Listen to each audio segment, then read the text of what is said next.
Welcome to Practical Talk Time. I'm your host, Usha Kumar. Today I have with me a wonderful guest, Rudy Behrens.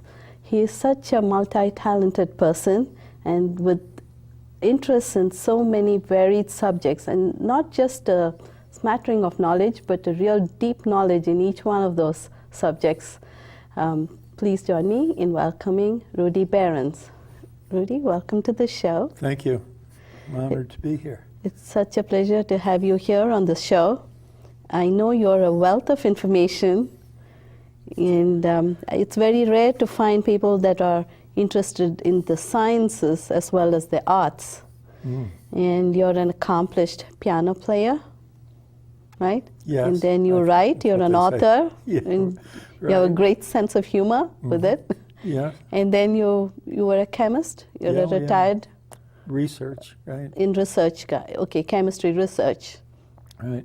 And also you studied economics. Yes. Just for the love of it? Yes. Well, and for the money. And for the money. So you wanted to, Increase the pocketbook size, yeah. you wanted economics to help you with your finance. Right. Yeah. Self-preservation, it's called, yeah. It's always a pleasure to talk to someone who has so much experience. And I think our audience should really sit up and listen to what you have to say.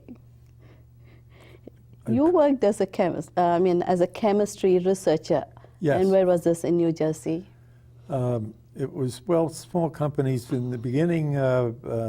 Actually, when I got my BS from Rutgers, it was just before the Korean War had started, and it was impossible to get a permanent job. So I didn't do much before, and I got into the Navy as a hospital corpsman in the beginning of the Korean War. And so 4 years of the Navy and Marines, and then to graduate school at the University of Delaware, which happened to be one of the 5 best chemical engineering schools in the country at the time, because of DuPont and some other chemical companies that were there. And then I was off into the job market, and some smaller companies. But the main companies were, even a little company called Hewitt Robbins, which who started the walking elevators they have in airports. I see. Yeah, and there I came up with working on polyurethane foam, which was just going into dashboards. Petrochemicals had its beginning in those years, right? Pardon? Petrochemicals. Oh yeah, and they still do actually. Yeah, But they kind of started to become popular, and they started to get products, more and more products using them. And there's so many, right, you can't get away from petrochemicals for plastics for sure. How deep was the study on organic chemistry with that? Oh, yeah, I was a polymer. I ended up, I had a lot of organic chemistry. And it's amazing, I think about, every time I think about organic chemistry, I think of my organic chemistry exams at Rutgers. They were 6-hour exams where you were not allowed to leave the room unless you had somebody go with you to the bathroom and back. And things were tougher, I think, back then. Were those the lab exams? No, these were in a... Or just written? Mostly one reaction after another, all these different chemical reactions that you had to memorize in this case. But fortunately, that was the only... I know, that's why I'm asking about organic chemistry. It was such a nightmare for me. Yeah. Of all the I loved inorganic as well, and I don't know, I didn't sell. And I ended up as a polymer chemist in graduate school. Very interesting too. I mean, if you want to learn it just for the pleasure of it, it was such a great, interesting topic. But if you had to do it for the exams, like you said, it'll be equation after equation going all the way. Yeah. You had the whole and back complex carbohydrate. This probably is interesting to the audience. It has to do with when I got in. I graduated high school in 1946, and that's when the Second World War was over and the beginning of GI Bill.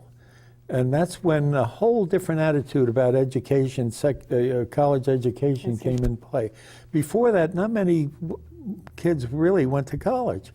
And so me coming out of high school and the guys coming out of the service, they were more mature, and there were so many of them that instead of classes of 25, 30, we had 300, 350 in a huge auditorium as a lecture class. I see. And they were anxious to flunk you out because they had too many people in there. And so it was, the competition was very stiff, but it was worth it, certainly. What kind of books did you use? In the sense, were they written by European authors, or were they done by American authors? American authors. I remember Dr. Riemann, qualitative organic analysis, plunked his book down on the desk and the lab table and said, "This is the best book in the world for this subject, and I expect you to know it inside and out." And that was it. Yeah, it was very a good education. I'm sorry to say that some places these days are less rigorous. And many schools do not even have proper labs. Not in the U.S., I'm talking about places around the world. Over here, I don't know. I studied my chemistry in India. There's plenty of money in buildings. It's just the kind of education you get in those buildings that I worry about. I mean, a 50-minute final exam, how much can you know or show that you know? Yeah, I remember having 3-hour exams, and then the lab exams were all, like you said, 6 hours long. Well, and they went on and on and on all day. So anyway, it's but I enjoyed it, and it paid off, I guess, because I kept with it, and I was able to come up with about 6 new commercial products that made it in the business, and there was one. So you have some patents? I have 30 U.S. patents. I don't count the foreign patents. And these were all that I spawned. It wasn't that somebody else did it and I got into it with them. So that's the only kind I would talk about. Were they done independently by you, or did you do it independently but as part of a company? You work for the company, you sign away your life and everything, and that's it.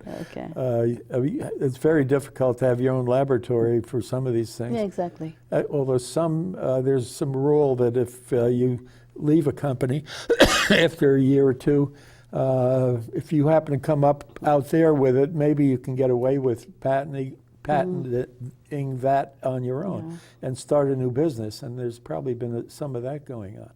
I know at DuPont in Delaware, they were doing. People were leaving when in the early days of the polyurethane.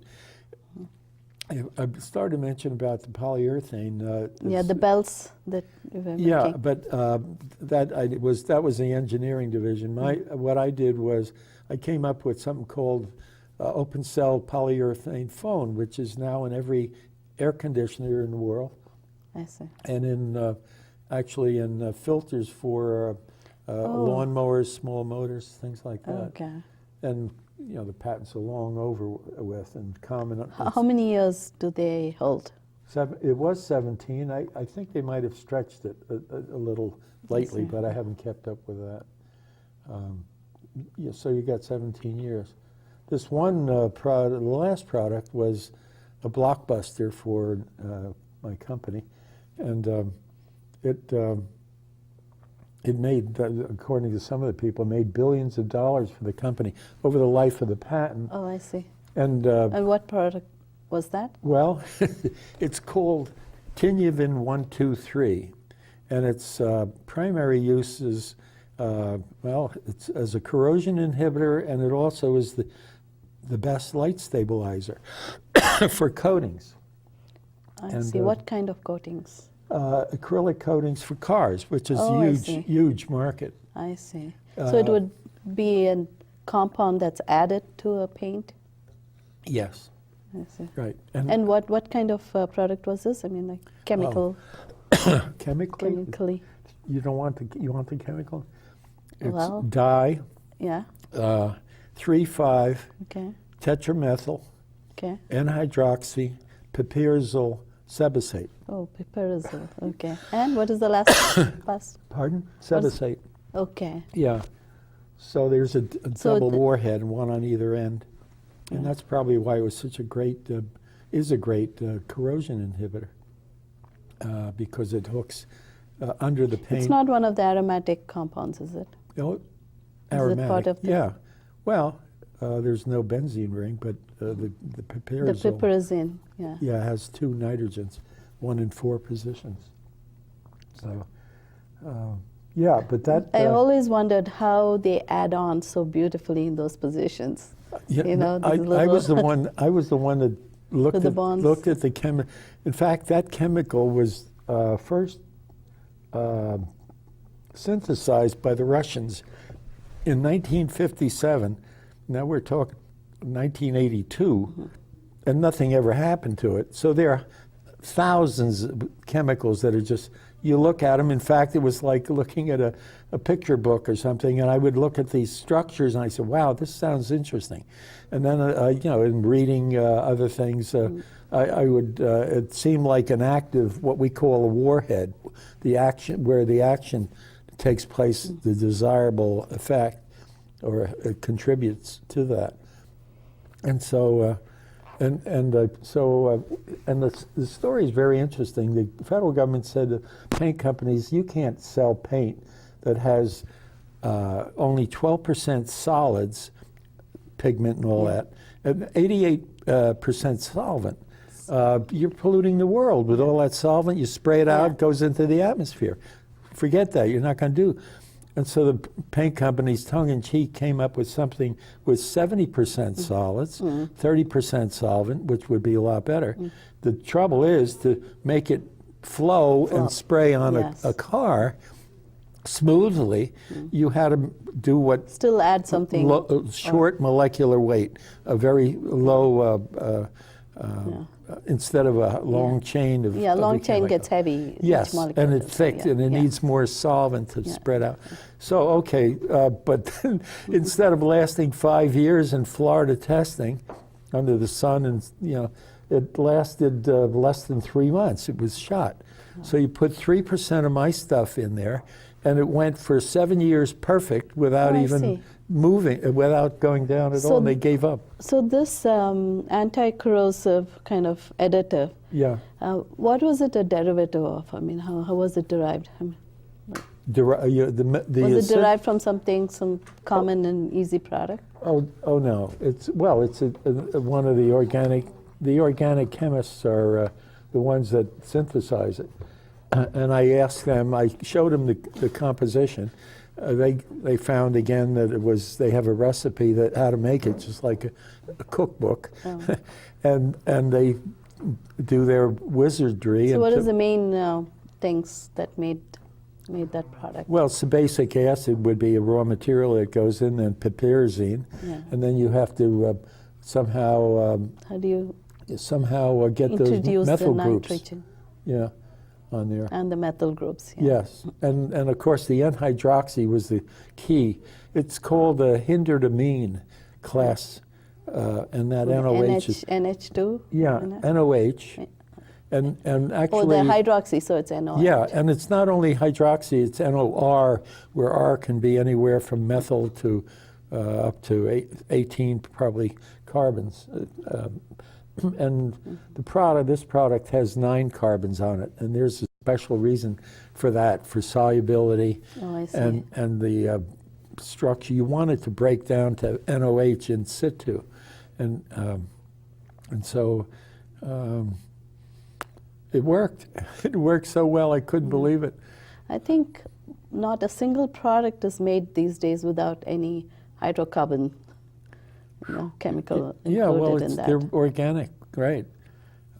Most everything is carbon, hydrogen, nitrogen, and oxygen. It sounds simple enough with just those elements being mentioned, but Yeah. That's why petrochemical business is vital for that. yeah. Of course. So what happened to all of those chemical manufacturing research units? have they disappeared from Well, here? you know, what happens is there's a need out there for something, and so you put some chemists on it, right? And they satisfy the need, and if they don't find anything else, they fire the chemists. That sounds cruel, but they're not going to let you sit there doing nothing. No, what I find is that, again, companies, they're selling products based on innovations and research that was made 20, 30 years ago. Yeah. But then I don't see many of them doing that much research now, except where the money is. Right. They're not doing it in all areas at this point. There's it's been a long time since there's any pure research. Yes, that's what I'm talking about. Very, very low level of pure research going on today. I don't know where in the world it's going on, but not here. I think those have been outsourced too at this point. Yeah, and in the case of pharmaceuticals, they go, they're on their own. And they have their motives to cure disease, not to cure diseases, but to maintain them so the patient lives a long time. But then they keep using these medications. Yeah. And so the pharmaceutical kind of chemistry research is different from the kind of research you did. You did more industrial ones, right? Yes, right. I didn't do pharmaceutical. No, I didn't cure anybody with anything I came up with. Although this particular chemical I had. When I started it, suddenly when the interest broadens, suddenly all these different departments are now working on my chemical to classify it. And it was classified as one of the most powerful free radical inhibitors. And that's a key phrase because that has to do with, in cancer. So there is no corrosion when there is. Yeah, well, nothing to do with corrosion in this case. But this if you're stopping a free radical, cancer, for example, starts. Oh, you're talking about the healthcare research. Yeah, okay. I'm just bridging to that, and I couldn't get anybody at the company to look at it for that. I see. It's what they call the not invented here (NIH) syndrome, where if I didn't invent it, I'm not going to look at what you cut. Yes. And that's too bad. But so I never was satisfied that couldn't work well to cut out free radicals that form as cancer spreads. Yeah. But maybe, who knows, maybe somebody... So what is a good way to eliminate the free radicals? Well, with this chemical, it just shuts them down. It just cuts them right off. And it was order of magnitude. One of the physical chemistry departments early on, to explain why it works so well, did oxygen uptake studies and other studies to measure, to evaluate just that property as a free radical inhibitor, to cut off these free radicals. Why it never occurred in, well, if you're working on paint and somebody else in the next building's working on pharmaceuticals, they don't seem to get together too much. I see. But it's a shame. I'd love to find out, even somebody to say why it wouldn't work or something. And the other thing is, I remember listening to a show. Maria Bartiromo at CNBC had 4 Nobel laureates, 3 Americans, 1 British, doctors, medical doctors. And they were talking about where medicine is going.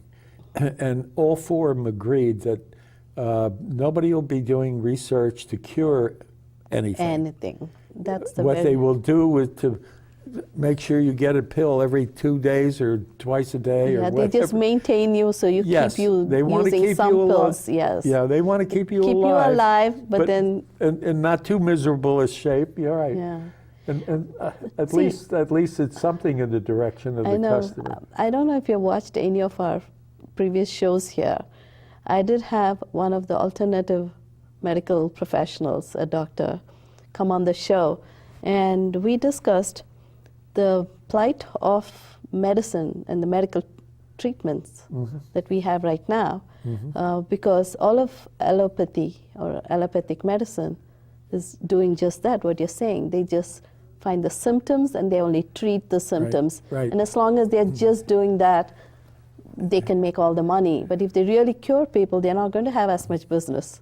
And So they don't want to cut down their own business. one of the little quips I put in my book that we haven't talked about, the humor one on humor and philosophy, Yeah. is beware of pill-pushing practitioners. Yep.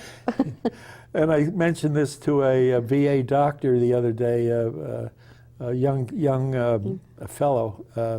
At the VA, you get a lot of these young guys that are practicing, but they do have a senior man in the background somewhere, so you know you're getting good care. Yeah. But I mentioned that to him, and he smiled. He understood. Yeah. So Yeah, because I think medical research and medical technology has advanced to a point where, yeah, they can save lives. They can really do wonderful things, surgeries, make people, be able to move around better, even at an advanced stage. They're all very good stuff there. The only bad part is this part, I guess. And the other thing you'll never see any ads on, or anything that's cheap. It took years for people to finally know the value of aspirin. That now people are taking 81 milligrams every night. Yes, for heart. The biggest in the world now. Yeah. And it does something. It's proven, but they're not making a lot of money on it. But these other ones that may work are not being talked about. Yeah, but I think there are other medications that cost a lot more. Yeah. And they're supposed to do some of the things that aspirin does, but then they also have some bad side effects. Yeah. Affecting certain parts of our body, liver and that's such a other tough thing, because parts. there's a motive to make money, and that's unfortunately not always in the interest of the customer, of the patient. Yeah.